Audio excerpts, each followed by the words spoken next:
Things barely got started. Then they got out of hand at the Homeland Security get-together. It was a hearing in the House of Representatives. DHS Secretary Kristi Noem just started speaking and was shouted down by loud, outrageous protesters, some even wearing costumes. We'll show you that. I got to talk with Tony Gonzales, District 23 Republican, great state of Texas. He's on the Homeland Security Committee and tells us what went down. If you like interviews like this, make sure you subscribe. District 23 Republican, great state of Texas. Tony, first of all, how are you? Good to see you. I'm doing great, Pags. Thanks for having me back on. Fireworks, such a strange time that we live in. We're literally talking about getting people out of the country that broke the law to get here, and most of them that they're going after in earnest have also committed other crimes while here. Yet in this committee meeting today, protesters show up. If you don't mind, for those of us who didn't see the entire thing, you're sitting there on the committee, Homeland Security Committee. Just give us an overview. You're sitting there, you figure you're going to get some questions, some answers. Kristi Noem, the DHS Secretary, is there. And then it seems like things got a little bit loud. Fill us in. I'm very privileged and honored today to have my family with me. I'd like to introduce them to you. Disruptions of congressional business is a violation of law, is a criminal offense under federal law. Audience members are advised to take their seats and maintain order. Yeah, so this is the House Homeland Security Committee. So this is a committee that's built to essentially make sure our homeland is protected. It's partisan, but it shouldn't really be partisan. There's so many things that unite us. Right. Keeping our homeland safe is one of those. And the Democrats yet took it another opportunity to try to polarize things and honestly make a mockery of our homeland security and everything President Trump has done to make things safe. We live in Texas. We know how we've gotten our lives back because the border is secure. It was just one thing after another. Prime example, the ranking member coming up there and said, it's an unfortunate what happened to the Guardsmen in D.C. I want to correct you, if you don't mind. I want to correct you. He literally said it was a horrible accident. Madam Secretary, you and the gentleman from NCTC reference the unfortunate accident that occurred with the National Guardsmen being killed. You think that was an unfortunate accident? I mean, it was a terrorist attack. Wait. Look, I'll get it straight. Then you can He shot our National Guardsman in the head. Look, Mr. Chairman, will you direct the witness to allow me to ask my question? It was an unfortunate situation. Yeah, accident. Yeah, thank you. What? Yeah, thank you. Like, I was so shocked, like, an accident. We literally had two guardsmen that were executed, or one was executed. Thankfully, the other one is, God is helping them recover by a terrorist who was led into our country without the vetting. This is the level of what our committee should be doing, is going, hey, how do we make sure our country is safe? Not this pointing of fingers. And I appreciated Secretary Noem and Joe Kent and others coming before our committee and giving us some facts. It's Tony Gonzales, District 23 Republican, great state of Texas. Go to gonzales.house.gov. Trisha McLaughlin has been on this show many, many times. She's a spokesperson, actually a deputy in the DHS, and she's a wonderful young lady, just got married, going to start a family, the whole thing. And two guys in New Jersey were just arrested for making threats of kidnapping and torturing her and so on. Tony, at what point will those that you rub elbows with and shoulders with in Congress realize that their rhetoric is setting off nut jobs to do really bad things, like not unlike the National Guard being attacked in D.C.? But when you hear about somebody like Trisha McLaughlin being the target of people because they've been set off or radicalized by the left in this country, what should be done about this? What are you hearing from those on the left in Congress? Do they even care that this is going on? They don't realize the platform they have. And honestly, it's disgusting that everyday Americans don't feel safe because they can't, do their job or say anything, or you step out of line. What's crazy is a lot of this is coming from the radical left. They try to make it into something else, but it's a radical left. And it also isn't helpful when you have members of Congress that go out and attack ICE and get pepper sprayed and do all these things to undermine our rule of law. We can have that. We should have that civil debate up here in Congress on whatever your positions are. And then, we arm wrestle up here in a civil manner. They're taking it to the next level, and it's dangerous. It's scary. It's disgusting. Here at the hearing, we had, this activist dressed up like a priest or a bishop trying to say that ICE was doing terrible things. Get the heck out of here, man. Like it's a sideshow. They're trying to make these committees into a sideshow, and that's not the point of it. The point of it is to make Americans safe, exactly what President Trump is doing.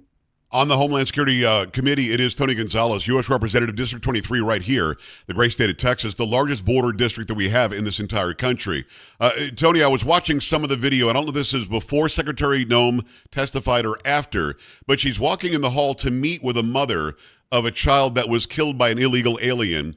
And I guess there was somebody else there as part of the family, and Noem is holding the child of the woman who was there, and they're just having a nice meeting as people are screaming at her, how dare you use a baby as a prop, as you're deporting babies and ripping them out of the hands of and the arms of their mothers. Again, those people are there with their phones out to try to catch some video. But there are some really crazy people that will see that and say, yeah, she can't do that. Just like the bad guy that got Charlie Kirk. I just want to stop him from talking. I want to stop maybe Kristi Noem from doing what she's doing. I want to stop Gonzales or Pags or Trisha McLaughlin. I mean, first of all, how are those protesters able to get that close to our Secretary of DHS? And secondly, what is it going to take for people to realize that this us versus them is never going to accomplish anything? Those people there just starting trouble were going for clicks and virality. They weren't really telling the truth. They knew that this baby wasn't a prop. They know that she's not ripping families apart. I mean, there's a lot there, Tony. I just want you to, from your perch in the House of Representatives, what do we have to do as a country to stop this ridiculousness that we're watching unfold every day now? One, we have to take security serious. We saw what happened to Charlie Kirk, and we saw what's happened to President Trump several times.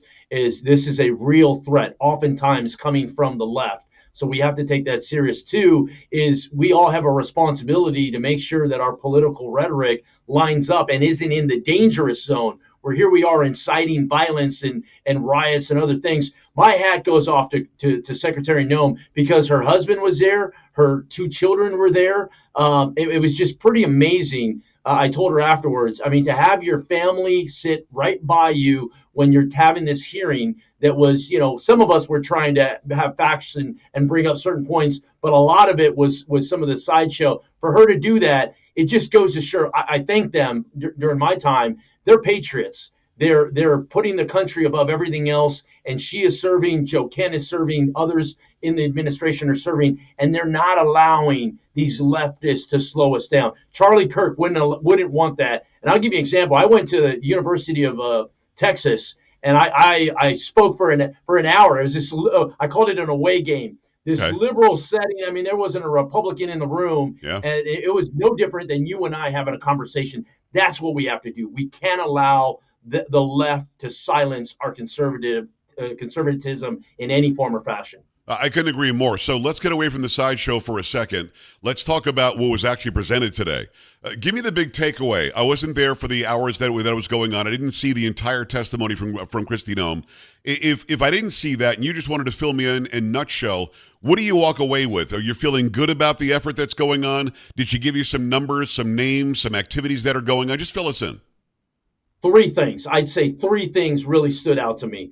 One, DHS is now in the process of purchasing their own airplanes, which means they can now fly people out on their own. That's a little confusing because before they would contract out. So you would have all these people that were ready to be deported, but they were waiting on the contracted plane to move them. If DHS has a few planes of its own, all of a sudden now it's not asking for people to deport. We can increase the number of convicted criminals that we're deporting. That was key. Another key was the NCTC Director Kent mentioned there were 18,000 known terrorists that are in the United States. Wow. That should scare the hell out of everybody. And so where are these people? So my questions, are where are these people? What are we doing to combat them? And then the third piece is just yesterday, a Venezuelan oil tanker was seized off the coast of Venezuela. Well, a lot of people don't realize, they think that was a Department of War effort. Actually, it was a U.S. Coast Guard led operation. Oh, wow. U.S. Coast Guard falls under DHS. So those are three very big but different takeaways of how Secretary Noem is handling the department and doing it in a very constructive way, delivering on President Trump's agenda in a very real way. Homeland Security is big time when it comes to drug running. We're stopping these drug boats that are heading north from Venezuela in the middle of the night, loaded, filled with canisters of white stuff. I wonder what that could be. And you've got the left. I mean, people, again, that you work with every day. Tony, you might be eating lunch next to these people who literally are taking the sides of the drug cartels. Can you get into the mind? I don't want you to hurt yourself, but can you get into the mindset of somebody who's on the left who's fighting for due process or some sort of rights for drug cartel drug runners off the coast of Venezuela? I can't make that make sense in my brain.